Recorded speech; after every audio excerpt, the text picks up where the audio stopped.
you. I feel good, you look great, I like you, I can't wait. A first time, a first date, you're so fine, I'm so late. You sip wine. Halo semua, salam sejahtera Malaysia. Selamat datang ke channel Fels Lifestyle. Tuan-tuan dan puan, saudara-saudara yang saya amat hormati. Rupanya ramai yang memberikan pandangan, ramai yang memberikan komen berkaitan dengan mimpi Presiden PAS ataupun Tan Sri Abdul Hadi Awang. Kenapa sampai ramai yang memberikan pandangan dan komen tentang mimpi Hadi Awang ini? Sudah semestinya mimpi yang dialami oleh Presiden PAS ini satu perkara yang menarik minat ramai orang. Satu perkongsian daripada Malaysia kini bertarikh 4 November. Hadi mimpi jumpa Nabi. Apa yang nak kalut? Tanya PAS. PAS tegas mempertahankan presidennya Abdul Hadi Awang yang membawa kisah dia bertemu Nabi Muhammad di dalam mimpi dan menegaskan bahawa tiada siapa yang memaksa. Ia mesti dipercayai. Mesti ada yang tertanya-tanya, adakah Hadi Awang sekadar menipu untuk mendapat pujian daripada ramai orang? Nah, ini jawapannya. Nak kata Hadi Awang tipu, kita tidak boleh kata iya. Nak kata dia cakap benar, itu Hadi Awang yang tahu.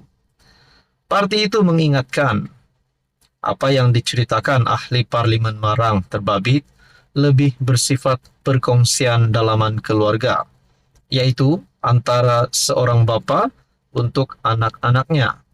Ketua Penerangan PAS Ahmad Fadli Syari berkata, terserah kepada orang ramai sama ada mahu mempercayai mimpi tersebut atau sebaliknya. Tiada siapa yang memaksa. Adapun kami sebagai anak-anak beliau di dalam PAS, kami memilih untuk percaya. Justeru apa yang anda nak kalut, katanya dalam kenyataan di media sosial. Ahmad Fadli yang juga ahli Parlimen Pasir Mas juga memberitahu Abdul Hadi mendedahkan kisah tersebut dalam program Ijtima Tarbawi yang diadakan di Kelantan. Katanya Abdul Hadi bercerita mengenai pengalaman mimpi tersebut juga bukan untuk memuja diri sendiri. Terdahulu tular rakaman video ucapan Abdul Hadi yang menceritakan bagaimana Nabi Muhammad yang datang ke Rusila di Marang, Terengganu dan meminta ahli politik terbabit mendamaikan perbalahan di antara golongan Sunni dan Syiah. Dipercayai mimpi tersebut dialami Abdul Hadi hampir 10 tahun lalu. Saudara-saudara, berkaitan dengan ini, apa komen Anda? Halo semua, salam sejahtera Malaysia. Selamat datang ke channel Fels Lifestyle. Teman-teman, ada satu isu ataupun mungkin ada satu krisis yang berlaku di dalam pemilihan Parti Bersatu. Adakah pemilihan Parti Bersatu tidak kira top 5 bersatu ataupun mungkin termasuk dengan EJK tertinggi, ahli ataupun MPT bersatu, pendek kata EJK tertinggi bersatu yang dilantik ataupun yang sudah menang, termasuk top 5 bersatu, termasuk Ketua Pemuda yang baru. Adakah terdapat krisis di dalam pemilihan ini? Saudara-saudara yang amat dihormati, rupanya terdapat perkongsian berkata, pertikaian kemenangan Hilman. Dah tutup buku, kata jawatan kuasa pemilihan Parti Bersatu yang memutuskan bahawa keputusan pemilihan Pemuda Bersatu minggu lalu adalah muktamad. Artikel daripada Malaysia Kini bertarikh 4 November. Rabu lalu, Naib Ketua yang baru dipilih, Faiz Rahmat, tampil mempertikaikan keputusan pemilihan. Dalam satu kenyataan, Faiz mendakwa wujudnya campur tangan, penyelewengan dan mempertikaikan keputusan yang diumumkan oleh JPP. Adun Gombak Setia Hilman Idham memenangi jawatan Ketua Pemuda Armada Bersatu, menewaskan pencabarnya, bekas pengerusi tetap Sayap Pemuda, Akmal Zahin Zainal Zahir, dengan 170 undi. Bagaimanapun, sebelum itu Zahin dilaporkan sebagai pemenang berdasarkan keputusan tidak rasmi. Hilman yang dilaporkan sebagai penyokong Tegar Azmin Ali mengetuai salah satu puak dalam parti. Kumpulan lain pula diketuai oleh Hamzah Zainuddin yang kini adalah timbalan Presiden Parti. Saudara-saudara, adakah di dalam Bersatu ini terdapat krisis ataupun camp yang ada di dalam Bersatu? Sebenarnya memang satu camp yang benar-benar berpuak-puak. Adakah mereka ini saling membenci di antara satu dengan yang lain? Nah, itu pun menjadi persoalannya. Walau bagaimanapun, dalam satu perkongsian artikel daripada Malaysia Kini, pasukan kompromi Muhyiddin menang naib presiden MPT Bersatu.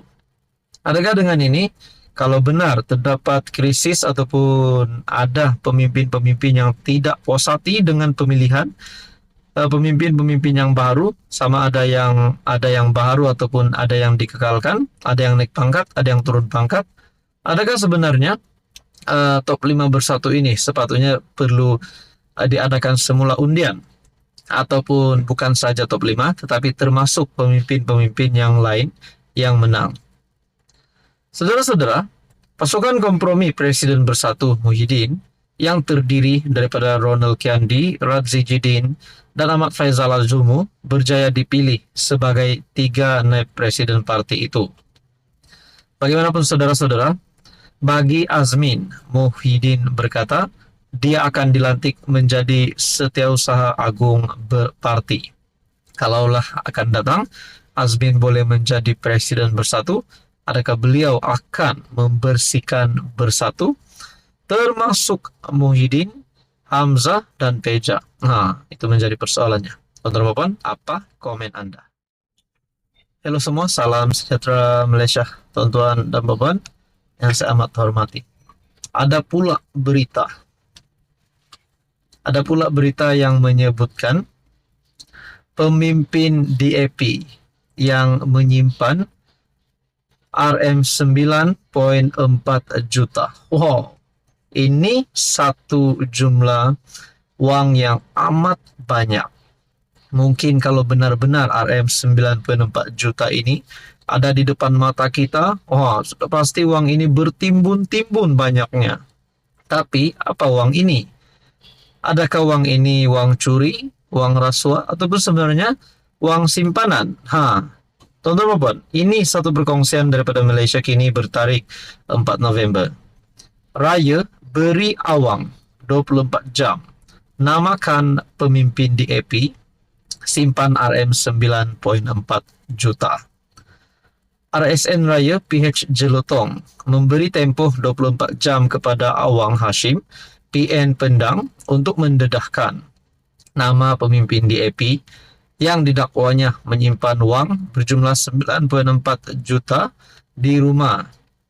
Raya menyifatkan Awang ketika membuat dakwaan itu sebagai bertindak sembrono dan tidak bertanggung jawab, serta menggunakan kekebalan di Dewan Rakyat untuk membuat tuduhan liar. Kalau benarlah ahli parlimen PN ini hanya bertindak sembrono, tidak bertanggung jawab dan membuat tuduhan liar, bukankah beliau sepatutnya dikenakan tindakan? Dia juga berkata tidak akan teragak-agak untuk mengemukakan usul agar Awang dirujuk ke jawatan kuasa hak dan kebebasan parlimen. Jika benar ada bukti menyokong kenyataannya, saya cabar Awang dalam tempoh 24 jam untuk membuat laporan kepada SPRM dan nyatakan siapa ahli parlimen DAP yang didakwa terkait dengan penemuan RM9.4 juta tersebut, katanya dalam sidang media. Nah, saudara-saudara, adakah dengan ini pembawaan RM9.4 juta ini kepada wang rasuah? Karena dinyatakan sini, jika benar ada bukti menyokong kenyataannya, saya cabar Awang dalam tempo 24 jam untuk membuat laporan kepada SPRM. Dan nyatakan siapa ahli parlimen DAP. Takkanlah kita nak kata di sini ada ahli parlimen daripada kerajaan yang songlap ataupun sakau duit RM9.4 juta. Itu kita tidak boleh cakap iya. kena tunggu keputusan yang sebenarnya. Ketika membahaskan RUU Perbekalan Belanjawan 2025, Awang membangkitkan dakwaan penemuan wang tunai 9.4 juta yang dikaitkan dengan seorang bekas menteri daripada DAPI. Begitu juga dengan kes RM 9.4 juta, di mana seorang menteri DAP dikatakan terlibat. Sampai sekarang, kita masih tidak tahu sejauh mana siasatan telah dibuat. Ia mengundang kemarahan raya yang bangun mencelah dan meminta tindakan tegas diambil terhadap Awang kerana menurutnya membuat tuduhan tanpa bukti terhadap DAP. Saudara-saudara, apa komen anda?